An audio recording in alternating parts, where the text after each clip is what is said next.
नमस्कार, आप देख रहे हैं जनादेश में हूं आपके साथ प्राची सिंह। खबर शुरू करने से पहले एक नजर आज की हेडलाइंस पर। मन की बात में पीएम मोदी ने किया बाढ़ का जिक्र, किया बचाव कार्य में जुटी एनडीआरएफ की तारीफ। मणिपुर का विलन कौन, क्यों अब तक नहीं बुझी हिंसा की आग। विदेशी सैटेलाइट को स्पेस में भेजकर इसरो को हुआ बम्पर फायदा, 3 साल में 3 गुनी हुई कमाई। बारिश बाढ़ से मुसीबत, इन राज्य में हालात अब गंभीर, दिल्ली में आज ऐसा रहेगा मौसम। अब समाचार विस्तार से। नरेंद्र मोदी ने मन की बात में कहा कि आपदा का सामना करने में हमारे सामर्थ्य और संसाधनों के साथ साथ एक दूसरे का हाथ थामने की भावना भी उतनी ही अहम होती है। पीएम नरेंद्र मोदी ने आज मन की बात कार्यक्रम को संबोधित किया है। आज मन की बात का 103वां एपिसोड प्रसारित हो रहा है। हर महीने के आखिरी रविवार को पीएम मोदी मन की बात के कार्यक्रम को संबोधित करते हैं। पीएम मोदी ने कहा कि जुलाई का महीना यानी मानसून का महीना, बारिश का महीना, बीते कुछ दिन प्राकृतिक आपदाओं के कारण चिंता और परेशानी से भरे रहे, लेकिन साथियों इन आपदाओं के बीच हम सब देशवासियों ने फिर दिखाया है कि सामूहिक प्रयास की ताकत क्या होती है। स्थानीय लोगों ने, हमारे एनडीआरएफ के जवानों ने, स्थानीय प्रशासन के लोगों ने दिन रात लगातार ऐसी आपदाओं का मुकाबला किया है। प्रधानमंत्री मोदी ने किसी भी आपदा से निपटने में हमारे सामर्थ्य और संसाधनों की भूमिका बड़ी होती है, लेकिन इसके साथ ही हमारी संवेदनशीलता और एक दूसरे का हाथ थामने की भावना उतनी ही अहम होती है। सर्वजन हिताय की यही भावना भारत की पहचान है और भारत की ताकत भी है। साथियों, बारिश का यही समय वृक्षारोपण और जल संरक्षण के लिए उतना ही जरूरी होता है। आजादी के अमृत महोत्सव के दौरान बने 60,000 से ज्यादा अमृत सरोवर में भी रौनक बढ़ गई है। अभी 50,000 से ज्यादा अमृत सरोवर को बनाने का काम चल रहा है। हमारे देशवासी पूरे जागरूकता और जिम्मेदारी के साथ जल संरक्षण के लिए नए नए प्रयास कर रहे हैं। पीएम मोदी ने कहा कि इस समय सावन का पवित्र महीना चल रहा है। सदाशिव महादेव की साधना आराधना के साथ ही सावन हरियाली और खुशियों से जुड़े होते हैं। साथियों, हमारे इस आस्था और इन परंपराओं का एक पक्ष और भी है। हमारे ये पर्व और परंपराएं हमें गतिशील बनाते हैं। सावन में शिव आराधना के लिए कितने ही भक्त कांवड़ यात्रा पर निकलते हैं। सावन की वजह से इन दिनों 12 ज्योतिर्लिंग में भी खूब श्रद्धालु पहुंचे हैं। आपको ये जानकर भी अच्छा लगेगा कि बनारस पहुंचने वाले लोगों की संख्या का रिकॉर्ड तोड़ रही है। अब काशी में हर साल 10 करोड़ से भी ज्यादा पर्यटक पहुंच रहे हैं। ये सब हमारे सांस्कृतिक जन जागरण का परिणाम है। इसके दर्शन के लिए अब तो पूरी दुनिया से लोग हमारे तीर्थ में आ रहे हैं। प्रधानमंत्री मोदी ने कहा कि मुझे खुशी है कि ऐसा ही एक प्रयास इन दिनों उज्जैन में चल रहा है। यहाँ देश भर के 18 चित्रकार पुराणों पर आधारित आकर्षण चित्र कथाएं बना रहे हैं। ये चित्र बूंदी शैली, नाथ द्वार शैली, पहाड़ी शैली और आप भ्रम शैली जैसे कई विशिष्ट शैलियों में बनेंगे। इन्हीं उज्जैन के त्रिवेणी संग्रहालय में प्रदर्शित किया जाएगा। यानी कुछ समय बाद जब आप उज्जैन जाएंगे तो महाकाल महालोक के साथ साथ एक और दिव्य स्थान के आप दर्शन कर सकेंगे। साथियों, उज्जैन में बन रही इन पेंटिंग की बात करते हुए मुझे एक और अनोखी पेंटिंग याद आ गई। ये पेंटिंग राजकोट में एक आर्टिस्ट प्रभात सिंह मोड़भाई बारहट ने बनाई थी। ये पेंटिंग राजकोट के एक आर्टिस्ट प्रभात सिंह मोड़भाई बारहट ने बनाई थी। ये पेंटिंग छत्रपति वीर शिवाजी महाराज के जीवन की एक प्रसंग पर आधारित थी। आर्टिस्ट प्रभात ने दर्शाया था कि छत्रपति शिवाजी महाराज राज अभिषेक के बाद अपनी कुलदेवी तुलजा माता के दर्शन करने जा रहे थे, तो उस समय क्या माहौल था। पीएम मोदी ने कहा कि पिछले साल स्वतंत्रता दिवस के मौके पर हर घर तिरंगा अभियान के लिए जैसे पूरा देश एक साथ आया था, वैसे ही हमें इस बार भी फिर से हर घर तिरंगा फहराना है और इस परंपरा को लगातार आगे बढ़ाना है। इन प्रयासों में हमें अपने कर्तव्य का बोध होगा। देश की आजादी के लिए गए असंख्य बलिदानों का बोध होगा, आजादी के मूल्य का एहसास होगा। इसलिए हर देशवासी को इन प्रयासों में जरूर जुड़ना चाहिए। अब कुछ ही दिनों में 15 अगस्त आजादी का ये महान पर्व का हिस्सा बनेगा। देश की आजादी के लिए मर मिटने वालों को हमेशा याद रखना है। हमें उनके सपनों को सच करने के लिए दिन रात मेहनत करनी है और मन की बात देशवासियों की इसी मेहनत को, उनके सामूहिक प्रयासों को सामने लाने की एक माध्यम है। मणिपुर किस अतीत की गलती की सजा भुगत रहा है?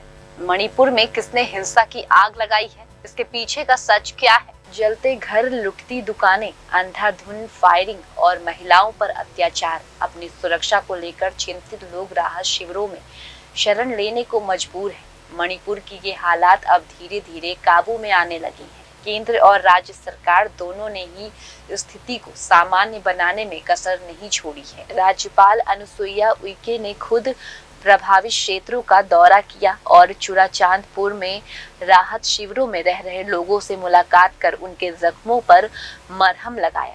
दूसरी तरफ मणिपुर हिंसा पर पीएम मोदी के बयान के बावजूद संसद में उनके बयान के लिए अड़े विपक्ष के 21 सांसदों का डेलीगेशन राज्य में पहुंचा। उसने रिलीफ कैंप में पीड़ितों से मुलाकात की। 2 दिन के इस दौरे पर सियासी बयानबाजी भी शुरू हो चुकी है। आइए जानते हैं कि हिंसा ने इतना भयानक रूप कैसे ले लिया। एक तरफ सियासत जारी है, दूसरी तरफ सरकारी मशीनरी हाई अलर्ट पर है। उम्मीद है कि उसकी कार्रवाई से राज्य में हालात सामान्य हो सकेंगे। मणिपुर हिंसा मामले में गृह मंत्रालय के आदेश पर एसआईटी गठित कर करीब आधा दर्जन मामले में दर्ज कर लिया है। इन मामलों में सीबीआई अब तक 10 आरोपियों को गिरफ्तार कर चुकी है। मणिपुर में 2 महिलाओं के साथ हुई ज्यादती के मामले भी सीबीआई ने शुक्रवार को देर रात को केस दर्ज कर लिया है। इस मामले में मणिपुर पुलिस 7 आरोपियों को पहले ही गिरफ्तार कर चुकी है। मणिपुर में ये हिंसा 3 मई से जारी है। हिंसा में 2 जातीय समुदाय एक दूसरे के सामने हैं। कुछ मौका परस्त लोग इस धार्मिक हिंसा का रंग देने की कोशिश कर रहे हैं, लेकिन सच ये है कि मणिपुर हिंसा धार्मिक दंगा नहीं है। ये मामला पूरी तरह से मणिपुर के 2 समुदाय के बीच जातीय हिंसा का है। ये 2 समुदाय कुकी और मैतेई हैं, जिसके बीच संघर्ष का पुराना इतिहास रहा है। मणिपुर के ये दोनों समुदाय अतीत में भी एक दूसरे के खिलाफ संघर्ष में उलझे रहे हैं। एक छोटी सी भी चिंगारी दोनों समुदाय के बीच हिंसा की आग भड़का देती है। मणिपुर में कुकी और मैतेई समुदायों के बीच 3 मई से जारी हिंसा से जान माल का भारी नुकसान हुआ है। दोनों ही समुदाय के लोग एक दूसरे के निशाने पर हैं। हालांकि केंद्रीय बल और पुलिस की तत्परता की वजह से हिंसा के मामलों पर लगाम लगनी शुरू हो गई है। सरकार की कोशिशों का नतीजा है कि हालात तेजी से सामान्य होने की तरफ बढ़ रही है। 17 जुलाई के बाद हिंसा की वजह से एक भी मौत नहीं हुई है। आंकड़ों के मुताबिक मणिपुर हिंसा में कुल 150 मौतें हुई हैं। हिंसक घटनाओं के दौरान 502 लोग घायल हुए हैं। आगजनी की 5101 वारदात रिपोर्ट की गई है। हिंसक मामलों में 665 एफआईआर दर्ज की गई है। 252 लोग गिरफ्तार किए गए हैं, लेकिन इस वजह से करीब 57,000 लोग रिलीफ कैंप में रहने को मजबूर हो गए हैं, जिनके लिए सरकार ने 361 राहत शिविर लगाए हैं। विपक्ष का डेलीगेशन इनमें से कुछ राहत शिविरों का दौरा कर रहा है। हालांकि सवाल ये है कि जब हालात सामान्य होने की तरफ बढ़ चले हैं, तब विपक्ष के डेलीगेशन से क्या नतीजा निकलेगा? क्या इससे हालात और बेहतर करने में मदद मिलेगी या फिर सड़क से लेकर संसद तक सियासत जारी रहेगा? अब तक के घटनाक्रम में इसमें कोई शक नहीं है कि मणिपुर हिंसा धार्मिक हिंसा नहीं। सवाल ये है कि अगर ये धार्मिक हिंसा नहीं है और इसके पीछे की वजह जातीय और अचानक क्या हुआ कि मणिपुर में हिंसा भड़क उठी? आइए सब आपको बताते हैं वजह जो हिंसा के ताजा दौर के लिए जिम्मेदार है। दरअसल राज्य में नागा, कुकी और मैतेई समुदाय की कुल आबादी 90% है। इनमें नागा और कुकी समुदाय को एसटी यानी अनुसूचित जाति का दर्जा दिया है। वहीं मैतेई समुदाय भी इसकी मांग कर रहा था। ऐसा माना जा रहा है कि हिंसा के ताजा दौर के पीछे हाई कोर्ट का वो आदेश हो सकता है जिसमें उसने मैतेई समुदाय को एसटी दर्जा देने के लिए विचार करने की निर्देश दिया है।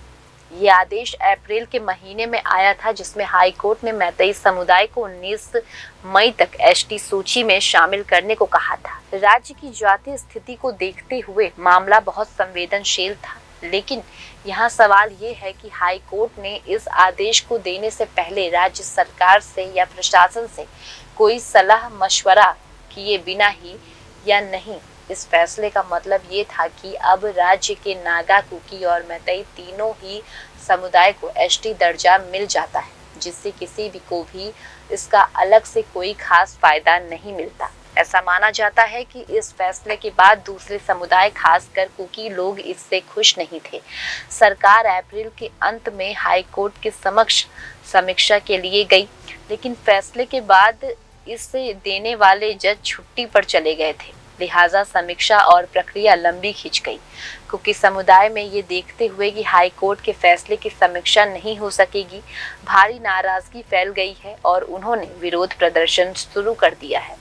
इसरो ने अंतरिक्ष की दुनिया में एक और बड़ा कदम रखते हुए 7 सैटेलाइट को लॉन्च किया है। PSLV C56 को हरिकोटा से अंतरिक्ष भेजा गया। इसके साथ ही इसरो ने इस साल का तीसरा कमर्शियल प्रोजेक्ट पूरा कर दिया है। इसरो अब तक कमाऊ संस्था बन गई है।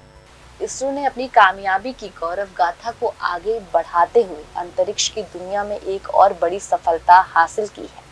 इसरो ने एक साथ 7 सैटेलाइट को अंतरिक्ष में लॉन्च किया। इन सभी सैटेलाइट को श्रीहरिकोटा के सतीश धवन स्पेस सेंटर के लॉन्च पैड से लॉन्च किया।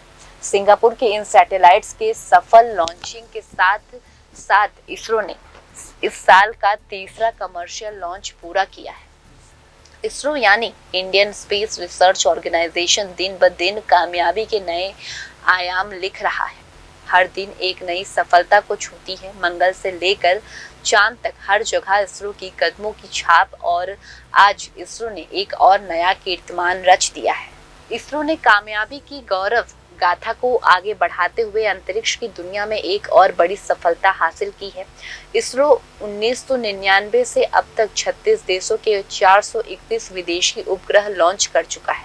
इससे पहले इसरो 2023 में 2 सफल कमर्शियल लॉन्चिंग को अंजाम दे चुका है। इसी साल मार्च में LV-M3 रॉकेट के 36 उपग्रहों का प्रेक्षण किया था। अप्रैल में PSLV रॉकेट से सिंगापुर के 2 उपग्रहों को लॉन्च किया था। इसरो ने PSLV C56 रॉकेट की मदद से रडार मैपिंग सैटेलाइट DSSAR और 6 अन्य सैटेलाइट को अंतरिक्ष में लॉन्च किया है। इसरो के मुताबिक 360 kg वजन वाले DSSAR सैटेलाइट DSTA और ST इंजीनियरिंग सिंगापुर के बीच साझेदारी के तहत विकसित किया गया है। लॉन्चिंग के बाद इन सैटेलाइट्स की मदद से सिंगापुर सरकार की अलग अलग एजेंसियां अपने मिशन को पूरा करेगी। इसरो ने 98वीं अपने सबसे भरोसेमंद रॉकेट PSLV से सिंगापुर के सैटेलाइट को लॉन्च किया है। चलिए आपको बताते हैं कि क्यों इसरो अपने PSLV पर इतना भरोसा करता है और इसकी खासियत क्या है। PSLV को पोलर सैटेलाइट लॉन्च व्हीकल कहा जाता है। इसे इसरो ने ही तैयार किया है। PSLV ने लिक्विड रॉकेट इंजन का इस्तेमाल होता है। 1994 में पहली बार इसका सफल लॉन्च हुआ था। भारत का सबसे विश्वसनीय वर्क हॉर्स लॉन्च व्हीकल है। PSLV की मदद से ही 2008 में चंद्रयान 1 लॉन्च किया गया। PSLV से मार्स ऑर्बिट स्पेसक्राफ्ट को मंगल ग्रह भेजा गया। PSLV से धरती की तस्वीरें लेने वाले सैटेलाइट को भेजा जाता है। PSLV 1750 किलोग्राम तक का सैटेलाइट को SSPO में भेज सकता है। तीसरे कमर्शियल मिशन के बाद अब इसरो के सूर्य मिशन पर सबकी नजरें टिकी हैं। इसरो अगस्त के अंत में सौर वातावरण का अध्ययन करने के लिए PSLV रॉकेट पर अपने कोरोनोग्राफी उपग्रह आदित्य L1 को भेजेगा, लेकिन सबसे ज्यादा चर्चा हो रही है इसरो की चंद्रयान 3 मिशन की, और सबको इंतजार है इसकी चंद्रमा पर सफल लैंडिंग का। जिसके साथ ही इसरो बन जाएगा अंतरिक्ष की दुनिया का नया बॉस। हालांकि ज्यादातर कमर्शियल लॉन्च अमेरिकी कंपनियों के साथ हुए हैं। साल 2020 में भारत ने स्पेस सेक्टर में प्राइवेट इन्वेस्टमेंट के रास्ते खोल दिए थे। अक्टूबर 2022 में इसरो ने वन वेब के 36 सैटेलाइट लॉन्च किए थे। फिलहाल भारत की सैटेलाइट लॉन्चिंग की ग्लोबल मार्केट में हिस्सेदारी 2% ही है। भारत सरकार चाहती है कि 2030 तक भारत की हिस्सेदारी 10% हो जाए। कमर्शियल सेक्टर को ध्यान में रखते हुए ISRO small satellite launch vehicle develop कर रहा है। इस स्पेसक्राफ्ट को लॉन्च करने के लिए लो ऑर्बिट सैटेलाइट लॉन्च करने वाले पोलर सैटेलाइट लॉन्च व्हीकल की तुलना में वक्त और पैसा कम लगता है।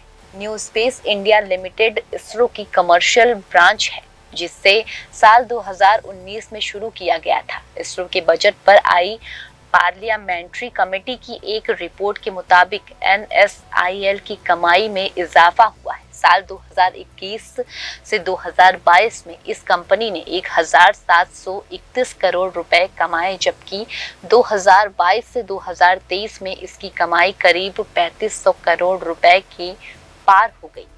यानी करीब 3 साल में इसकी कमाई 3 गुना तक बढ़ चुकी है। NSIL के अलावा स्पेस डिपार्टमेंट का सेल्फ रेवेन्यू भी बढ़ा है। ऐसे में आज की लॉन्चिंग ये बताती है कि भारतीय स्पेस एजेंसी जल्द ही और कमाई के साथ कई देशों के सैटेलाइट लॉन्चिंग का सबसे बड़ा हब बन सकता है। देश के कई हिस्सों में बाढ़ और बारिश जैसे अफरा तफरी मची हुई है। राजस्थान के कई शहरों में बाढ़ जैसे हालात है, जनजीवन अस्त व्यस्त है, पिंक सिटी पानी पानी हो गया है। वहीं महाराष्ट्र में येलो और ग्रीन अलर्ट से थोड़ी राहत मिली है। देश के कई हिस्सों में बाढ़ और बारिश से अफरा तफरी मची हुई है। राजस्थान में लगातार हो रही बारिश के कारण कई जिलों में जनजीवन अस्त व्यस्त हो गया है। जयपुर शहर, जयपुर ग्रामीण, सवाई माधोपुर, बीकानेर और अजमेर में लगातार बारिश से जल भराव होने के कारण लोगों को मुसीबतों का सामना करना पड़ा है।